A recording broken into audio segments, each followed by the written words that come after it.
everybody, it's me, MiaFran again. Welcome back to my channel and to another review video, but this time it's the first episode of season 2, or part 2, I guess. I don't know. It's season 2 of A3. It's basically the second cour. Yeah, the second half of the first season. So, yeah, we're like second half of season 1, basically. So this is the first episode. We're finally doing the autumn and winter troupes. So excited. And I'm here joined again by Chantal. No. So, we play the game, so we have already gotten to this part in the story. We're past this part, both of us. So now we can actually talk about it being animated. We can. I'm excited because I love the autumn troupe and winter troupe stories. They're the stories. These are the ones that like made me like legit cry while playing the game. Me too. The autumn troupe, especially, man. Yeah. So basically, what's happening at the beginning, and like throughout the story, or at least towards the end, is it hasn't happened in the show yet. I'm sure it's gonna happen in the next episode. Like officially, we're gonna understand what's going on. But basically, the assignment for them before they like even get the play assigned to them is they have to each come up with like a monologue. Which is why in the game it's called portrait. Yeah, it's like, yeah, it's called a self-portrait. But it's basically a monologue that they had to like write themselves and like practice, where they're basically kind of like talking about a time in their life. Can't remember exactly like yeah, what I know. The topic it's was, like it's like a specific topic. It's not like where you felt useless or something. It's more like a time in your life that was really difficult. Something I can't. I don't know. It's been a while since I've read the autumn troupe story. I don't remember the exact details. It had to be like it's kind of like a regret. Yeah, like, something like that. But it had to be something that was basically a part of them, basically who, like what makes them who they are. Yeah. So that's like their assignment, and they each have to practice it, like write it down, practice it, and then they have to perform it as a monologue, like in front of everybody else. And monologues are really hard, especially if you're writing it yourself. Like, it's already hard when you have to choose one that's already written, and then you have to sit down and like memorize it, and then kind of like figure out like how am I gonna say this, like what is this character feeling at this time, should I move here, like am I gonna gesture here. Like when you do a monologue, you kind of have to like figure it out yourself, especially if it's like practicing for like a performance. Like when I was a teacher, sometimes with the older kids, they would have monologues. They wouldn't write them themselves, but they would like pick one, sounds good, or maybe like the other person, like the other director, that I was helping out, would like choose a monologue for them and be like, okay, I think you should do this one, kind of like go over it, like just say it and like see what feels right. But this one, it's a little bit more challenging because they're writing it themselves and it's about them, so it's like way more personal. So it's pretty intimidating, especially like not only I have to read this in front of people, and I've never done that before, like it makes people nervous. I have to talk about myself in a very personal way, where like maybe I wouldn't share these details with just strangers. So that's why at the beginning and like towards the end of the episode, it's like focusing first on Bandri like talking about himself and like why there's like a narration. So that's like part of his speech, and each of them has it. So we're each gonna learn everybody's like different like part of their stories through that, and that's where the sad boy hours come in, because they got some dark pasts, some of these boys, like to the point where y'all gonna cry. Sorry, I have to look because it's gonna bug me if I don't look right. Like the reason why the portraits, I know they did, I think it had to do to make like their bonds like a little bit closer. Right, like they have for them to understand one another, to learn more about each other, to work together. Because yeah, and we can see that in this first episode, like Juice and Bandri like do not like each other, and that's why they were paired up as roommates. Because they just, I mean, Bandori just wants to fight Juza. Because he's like, oh, I heard you were, like, so tough. Like, I want to, you know, beat you up so I can prove that I'm better than you. And he legit just, like, followed him into the audition. That's why he ended up there. I'm sorry we didn't get to see Matsukawa, like, drag Bandori. I know. Like, damn it. But that's okay, man. I mean, their fight was kind of like, what the fuck? I'm surprised they were, like, civil enough to, like, start unpacking before they actually, like, said anything to each other and started to, like, try to beat each other up. Yeah, they were pretty, well, I mean, Bandori just likes to get under Juza's skin, and Juza is like, I don't have time for this, I really don't feel like it, because he's trying to, well, I don't want to say too much, but he's trying, well, I mean, he does say a little bit towards the end of it. He says it at the end. He wants to change through acting, which, like, that's really deep. Like, I know that sounds really cliche, but it's like, that's actually really deep, you know? Like, so, at the end of the episode, we saw that Muku's trying to talk to Juza, because we find out they're related to each other. So yeah, spoiler alert, they're related. You can kind of, I feel like for anime onlys, you can kind of guess how they're related. They're not, like, siblings, but... Yeah.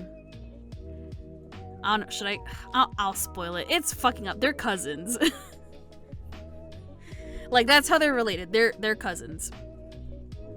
That's why when Muku sees Juza come in, he's, like, all excited at the audition. He's like, oh my gosh, like, it's Ju-chan. And Juza's like, don't fucking talk to me, dude. Yeah. Like, I don't have time to chat. Yeah, that's just his way of, like, protecting Muku. Yeah, and he doesn't want anyone to know that they're related. Yeah. Not because, like, he's ashamed, which is, like, what Muku thinks, which just makes me very sad. So I'm like, that's not what it is. I know. But he just did it, obviously, because he does say the reason towards the end. He just doesn't want to ruin his reputation and for other people to look at him badly because he's related to Juza. Like, Juza says that, like, I'm the problem. Like, I don't want people to associate you as a bad person because you're related to me, because I have a bad reputation. Like, I'm a delinquent and you're not. So that's why he's being, like, really distant from him and, like, tells him, like, don't tell people we're related. Even though Muku's just like, oh, okay. it's just like, just tell him the truth. It's so sad. It's because he knows he fucked up, man. Because the way that he looks, he's just like, wait, no, I didn't. He's like, oh shit, I know. It makes me so sad. Because Juza's a big old softie, man. Yeah. He just looks kind of mean. He's got like that. You know, it's kind of like me, where people are like, "You have a resting bitch face." I know. I also have resting bitch face, so. Like, you know what, Juza, I can relate to. Yeah, like, I can relate to. Yeah, it's just kind of, and like Muku's his younger cousin, because Juza's a third year in high school, so he's gonna graduate, and Muku's, like, still in middle school.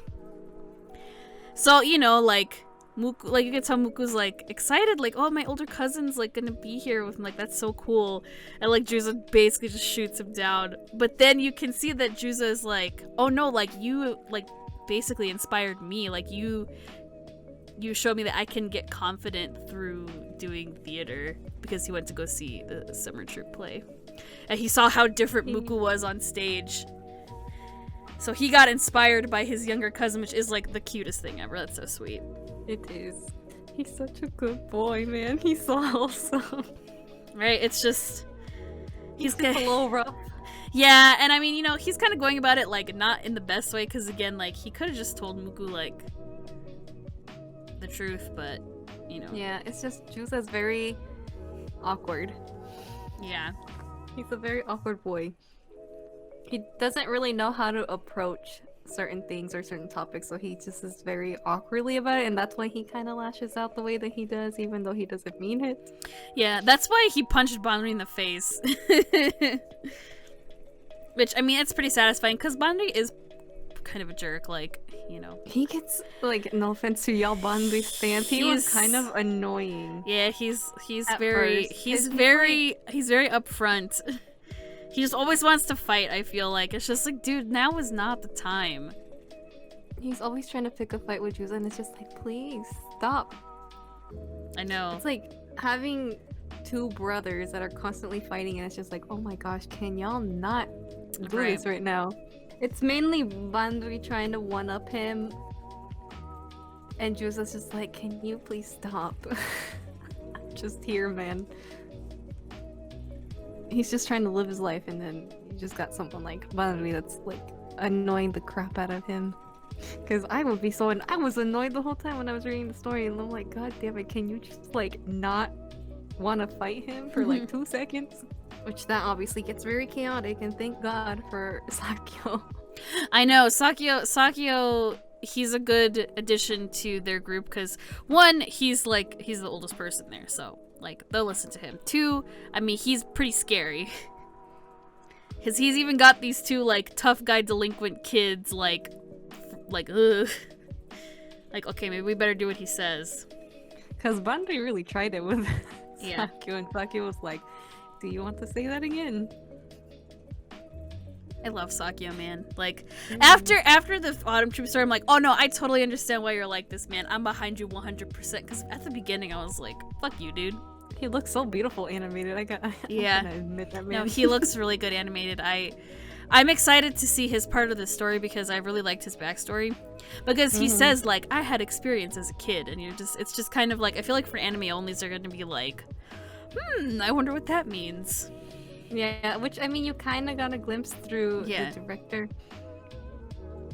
Where she talks, because everyone was, like, shook as fuck that he showed up, and they were like, wait a minute, you recruited him? And she's like, well, yeah, because he's the one that's cared for. Yeah, she's like, he loves it and knows the most about it more than anybody. And that's the part that, like, okay, because I told Chantal earlier, I was like, dude, this is making me fucking cry.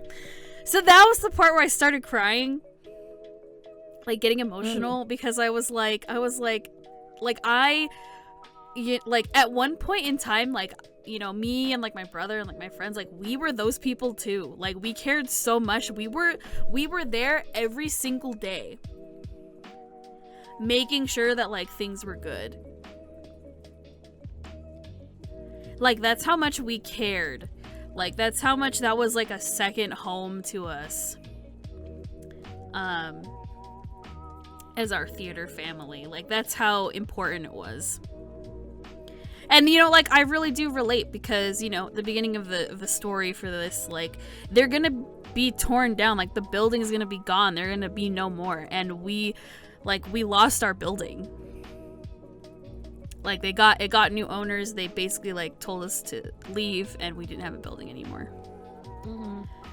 So it's like we lost our home. Like when I started there, like that was the building I knew. You know, that was the only building we had been at. And before then, the company had been somewhere else. But, you know, as of like, you know, a few years before that, that was its home.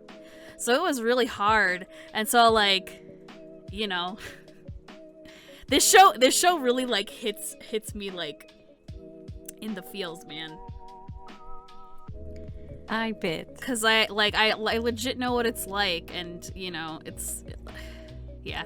So I got emotional there. I was like, man, it made me think of like the good old days. I missed all my friends and being there. Like there was a point where I was there like after school every single day, and on weekends. Like sometimes there'd only be like one day out of the week where I wasn't there. So it was that important.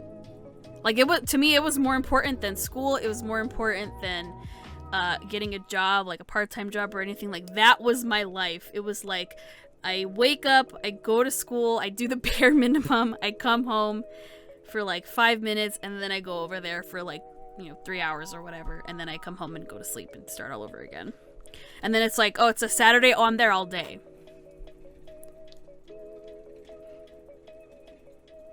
Like, that was my life. And then I decided I needed to start adulting. And graduate from college. And now, well, because of everything going on in the world, like, you know, they can't put on any productions. and I haven't directed a play there since 2016. So been a while. Yeah, it's been a while. But yeah, so anyway, I got emotional at that part because I'm like, oh man, I was that person too. It's just like, damn. And I forgot that their auditions are more just like, oh, read this line, like just read these couple of lines. You have to basically like pantomime. Poor Juza, man, he had like the worst. I know, it wasn't that bad though. He sounds so stiff, and I'm just like, oh baby, you trying, you really are. Right, and like, you know, sometimes it's like secondhand embarrassment. But it's kind of like I know I shouldn't have laughed at this part, but the only reason why I laughed is because it reminded me of the second part of the Summer Troop story, the recent one with Kumon. Yeah. There's like a certain line, anyway, I won't spoil it because it's brand new and stuff, but there's like a certain line that Juza says, and it just made me think of that, so that's why I was like laughing, because I was like, oh my god, that just reminded me of that. Anyway, read the story or the game, it's really good. Especially if you want to know what happens after the anime. Same. Yeah, I agree. Yeah, if you guys want to know what happens, I highly recommend you play the game. Because there's more story after you get introduced to all 4 troops. Mm-hmm. It's like, that's like season 1 of the game, and then like we're in season 2 now. Yeah, the English server just got season 2. Even though the Japanese server, they're already on what, like play number 7 or 8 for each troop now? Holy shit. Something like that, but the main story's already at season 3. Something like that, yeah. I swear, if they add more new characters, Jesus Christ. Too many. Anyway. Doesn't help that, because Juza knows that he sucks. Yeah, and like, he admits it. And you know, there are some people that are like that, where they're kind of like, you know, I know I suck, but I'm willing to try, and you know, I'll do all I can. Doesn't help that Bandri is like laughing and being like, what the fuck was that? And it's just like, stop it. See, and like the theater director in me, like if that was the case, I'd be like, goodbye. But they need their people, so yeah, no, they need people, so it's kind of like we just kind of have to deal with it. Which sometimes that's what you have to do. If you don't have enough people, it's kind of like, well, I kind of got to deal with this person, so. Right. But unlike real life, this has people that aren't total assholes. See, with Bandri and Juza, they butt heads a lot. Yeah, and it's not like, and it's always Bandri that initiates it. Yeah, he's the instigator. But you guys will find out exactly why later on, which is why we're like, I know it sounds like we're bashing Bandri, but no, he's at this point in the game, like, he's mellowed out. He's chill. Yeah, he's fine. He's a good boy. And the more the story goes on, the more I really love him. Especially like in season 2 of the game. Yeah. He's really growing on me a lot more. Oh no, yeah, I'm very proud of him. So please don't season 2. like no, I'm very proud of him and Juza, especially in the Autumn Troop at this point in the game story, because I'm just like, you guys have like come so far and grown a lot. It just makes me very happy. I'm a proud Kantoku. But it's very hard not to like. I know. You know, without spoiling. So anyway. Right? I will spoil this though. He likes to go shopping with MC and buy jackets. He does. He'll be like, "Oh, I'll buy you a new jacket." I'm just like, "Hell yeah, man! Buy me as many jackets." Bunny has like some very, very cute sides, and like once like the rest of the troop members get introduced, and what I mean is like the winter troop. Yeah. Then we can talk about that, but for now. That's all I'll spoil about him, though. Anime. Yeah, that's all I'll spoil about him, though. He has good fashion sense, I think. He dresses well. He's very stylish. It's just at this point in the anime, man, he's just not. He's just a little annoying. Yeah, and then we got Taichi, who like just shows up. He's a new character. We haven't seen him before in the anime. He's very energetic. He's extremely energetic. He's very much like Kazunari, which is like really cute to see them like get along like immediately. But he goes to the same school as Tenma. and Juzo goes to their school too. So it's all very connected. Like some of these boys, like they go to school together. Like Banri goes to school with Masumi and Sakuya. Yeah, which is funny because Taichi's like, oh, you guys have never heard of Juzo? He's like always in fights and stuff like that at our school. Because Tenma's like, haven't I seen you before? Yeah. And that's when you find out they all go to the same school. Mm-hmm. But then again, Tenma, I don't. Poor Tenma. Well, he's probably like he's probably like barely even at school anyway. Yeah, because he does have his acting stuff. Yeah. And then knowing Tenma, he an awkward boy too. Yeah. But Taichi's very energetic. He says he doesn't have any acting experience, but his audition is really good. And even like Izumi is like, you seem like you've auditioned before. But he's just kind of like, nope. It's all new. This is my first time. But when we learn his story, oh man. He's got major sad boy hours. He does. Jesus Christ, dude. When we get to that part in the story, I'm sure there's gonna be a lot of people that are gonna be like, what the fuck? But Taichi is such a good boy, man. He like, is. I love him so much. He's pretty great. He's very silly, but Must protect. Yeah, no, he's a good boy. Just even thinking about it right now, I'm like getting teary. I know, me too. I'm like, fuck. Like that one scene, I'm like, I don't know how I'm gonna handle that when it's animated, because the CG for that scene is like, oh my god, it's very sad. I know. But it's so nice to see like everything animated. I know. You can only picture and imagine how things are going, but seeing everything come to life is like a whole new experience. Yeah. And then we have Omi, who we've seen this whole time because he's in the photography. But like the pictures. Holy shit! I didn't realize how tall he was till they have that shot of him talking to Izumi, and it's just like, yeah, he's so tall, and I'm just like, ugh. I love tall guys. Omi's my favorite in the Autumn Troupe. I love him. He's such a good boy. He's my second favorite, man. He's so sweet. I love him. His backstory is really fucking sad, so I cannot wait to see that animated because I'm gonna cry buckets, but it's a really beautiful story. And he helps out in the kitchen, as you'll find out. I mean, you kind of saw it. He was like helping out. He's like the main caretaker basically in his family. Like you heard him say in this episode. So he's very what's the right word? He just likes to take care of others. Yeah. He's a very, very soft boy, but he can also get very, very serious really quick, as we saw in this episode when he stopped Juzo from almost punching Banri. Yeah. Which, seeing that, I was like, oh my god. I know, I'm like, oh. Because it was getting intense, that fight, and I was just like, oh, someone's gonna, like, please, y'all need to stop. I know, someone please stop. And then it was on me like, damn. He's pretty strong, too, as we saw, like, you know, he did it without, looked very, like, one swift movement. It didn't look hard at all. I do remember this, like, at least the voice acting was a little bit different in the game. Yeah. Because Omi in the game was a little bit more serious when this all happened. And here he was like a little bit more soft-spoken. I guess they're trying to just like show that like he can be both at the same time. I don't know, because we haven't seen his backstory, so I'm sure they're kind of trying to... They're probably trying to give off more of like a soft performance.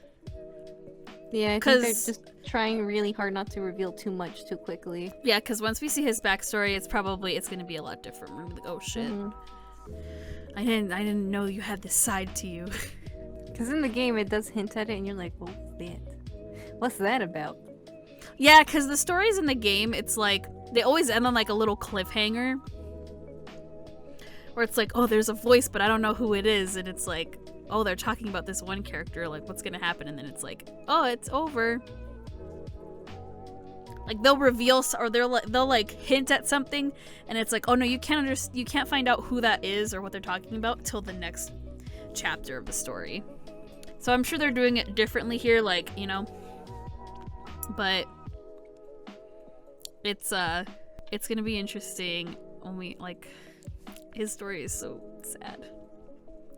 I mean, we were saying that about, like, all of them, but, like, yeah, everybody's backstories in this troupe, like, they're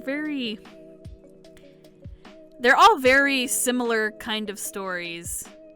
Like, so it's, once they kind of, like, say their piece, say their monologues and stuff, like, they all really do have a better understanding of each other. It's kind of like, we're more alike than we thought. Like, every troupe has to bond in a different way. Yeah. Like, with the spring troupe, like, they had to sleep on the stage to, like, get over it. And then with the summer troupe, they did the training camp.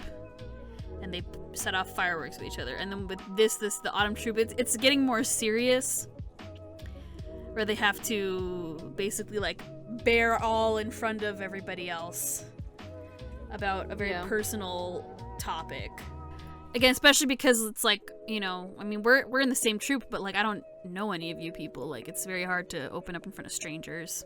But I guess that's why, they're all kind of forced to live together. They force Bandi and Juzu to be roommates. I mean, Sakyo gets his own room, but, he's also, like, an adult, so. Yeah.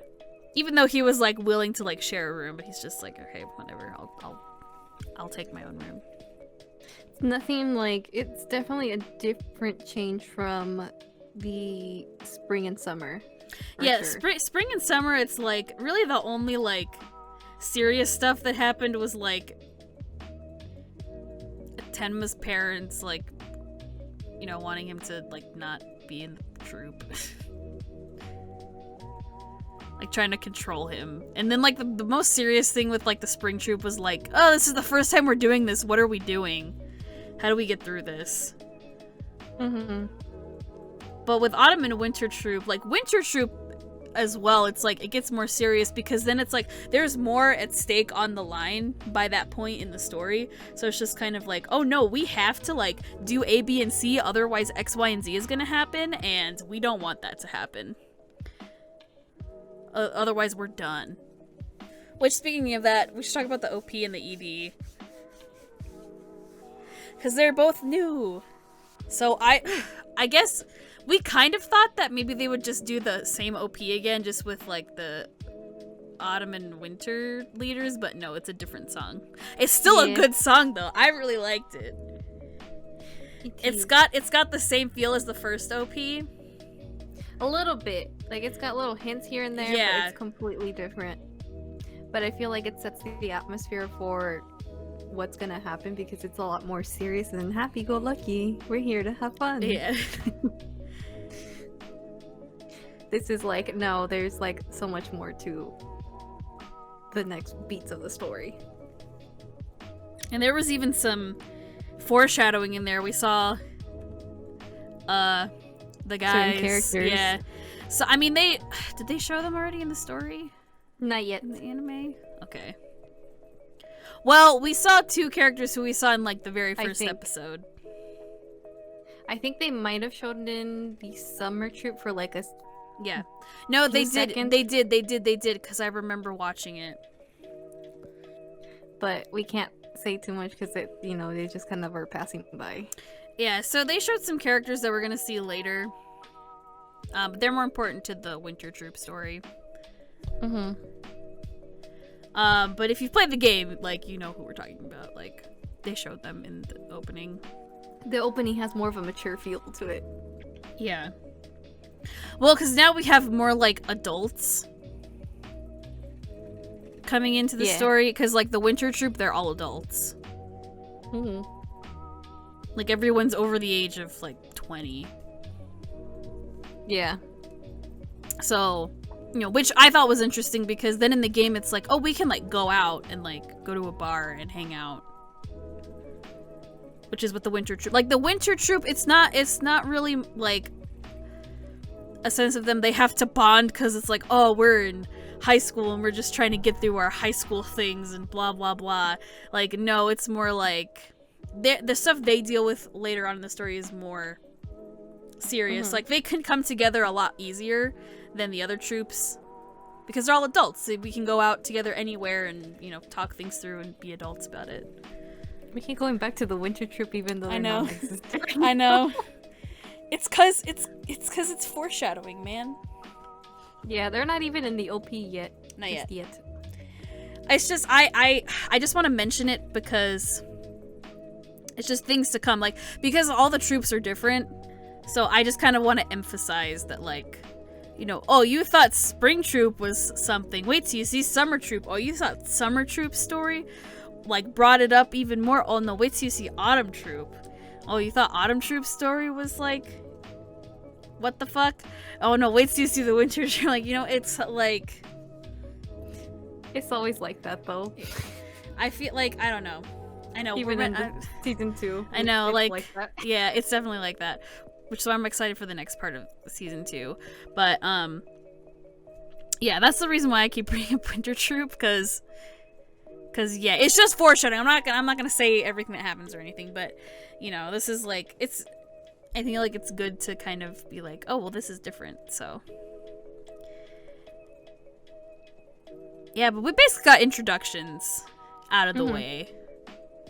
That's basically what it is, and we got to see, basically, like, as soon as we get a new troop, like, the previous troop is there to, like, look at their auditions. Yeah, they're, like, the one, like, they're kind of there to, like...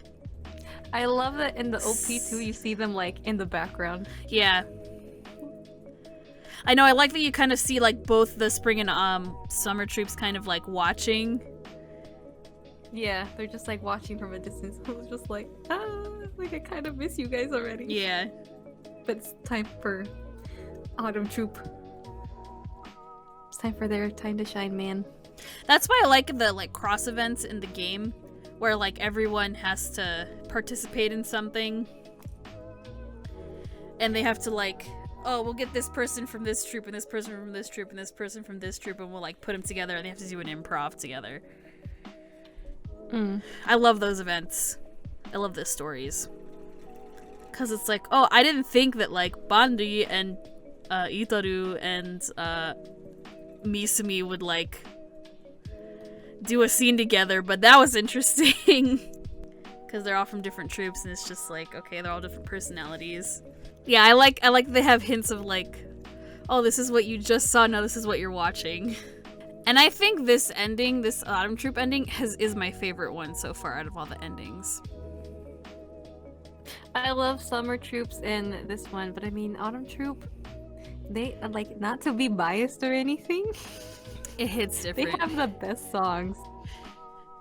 It hits different. They got the best songs, man. Y'all can fight me on that, but they have the best songs. I listened to, like, all of them already, so I can say that with confidence. But I mean, their type of, like, music feel is, like, the type of music that I am more, basically more I gravitate towards more. But speaking of that, the ED is also available on Spotify and Apple Music. They just released it, like, 2 hours ago as we're recording. Yay! That means I can listen to that tonight. And so is, like, the rest of the music. But yeah, you guys, going back to the OP, like, the song, if you guys wanted to hear Banri do the Yokoso Mankai Company. The first one. Yeah, like they do have it up on Spotify and Apple Music, so you guys can hear what that would have sounded like. You can hear all 4 of the troop leaders do, like, do them by themselves, like a solo. That's a good song too, like, it's good. It's catchy, man. It's very catchy, and I really like the new one too. I do too. Which makes me even more excited to hear, like, what Winter is gonna sound like. Yeah, I'm curious, and I'm curious how the OP is gonna change in terms of the visuals, because then it's gonna focus on the Winter Troop. So I'm looking forward to that eventually. Yeah, because in the OP we still got them, like, walking onto the stage. I know. Ugh. And it's not just little kids, it's all, like, some of them are in college. About to graduate from high school too. So it's got a different feel. Like, everyone's just super tall, and you just see, like, the director Izumi, like, I know, she's so short. And she's like all these big tall guys. And she's an adult, like she's like 24. She's so small. Some of these high schoolers are taller than her. I thought that was like fun to see, man. Yeah, like I said earlier, I loved that shot of seeing how tall Omi is, like compared to her. Just like, ugh. I know. And he's tall. Thank you. Yes, I want him to take care of me. Me too, man. He totally would, though. Too. He would. I can't wait for him to start like cooking more for everybody. Like, it was so funny in the game too, when people are like, "Oh, finally, we don't have to have curry every night." I hope they animate that. I hope so too. I told Chantal there's a scene that I'm like excited to see because it was so funny in the game. It just has to do with all the Autumn Troop in one room together. I know. That's the one scene everyone's like, please animate please animate that. That's all we ask. It's pretty fun. It's a funny scene. Like, I'm sure there's other reasons why people want to see it animated, you know, obviously, but I mean, I have those reasons too, well, for Omi anyway. But like, it's a really funny scene. It is. Well, we are on another journey together, guys, with these next episodes of A3 Autumn and Winter Troop. I'm excited. I'm glad to be talking about something again because I really miss talking about Fruits Basket, so this is a good, not replacement, but this is a good other, like, thing to talk about. I've been doing this for a year, man, since Chihaya. I know, right? It's like I need to talk about something every week or every other week. Yeah, we'll see you next week for episode 2. It's gonna be exciting. It is. And I'll start a playlist for this so you guys can you know, eventually once we have all the episodes talked about, you can go back and listen to them if you want. Or if you're finding this much later and are looking for some good thoughts, then welcome, I guess, to the beginning of this playlist that I will eventually make. So, yeah, guys, go ahead and sub if you already haven't. Follow me on Twitter. Follow Chantal. Go sub to Chantal as well. All our links are in the description. And follow and subscribe to the podcast, please. Give a little bit more love to the podcast. Yeah, we have a podcast, and it's fun. And I just started putting it on Anchor, which means it's going on sites like Spotify and I don't know, other podcast websites. Where you guys can listen to it for free, like in the car and, you know, on your daily commute and whatever. So thanks for joining me, Chantal. No problem. It's fun as always to talk about. Yes. The things we love. I know. It's always good to get to talk about the stuff we enjoy. So yeah, guys, have fun, stay safe, and we'll see you in the next video. Goodbye. Bye.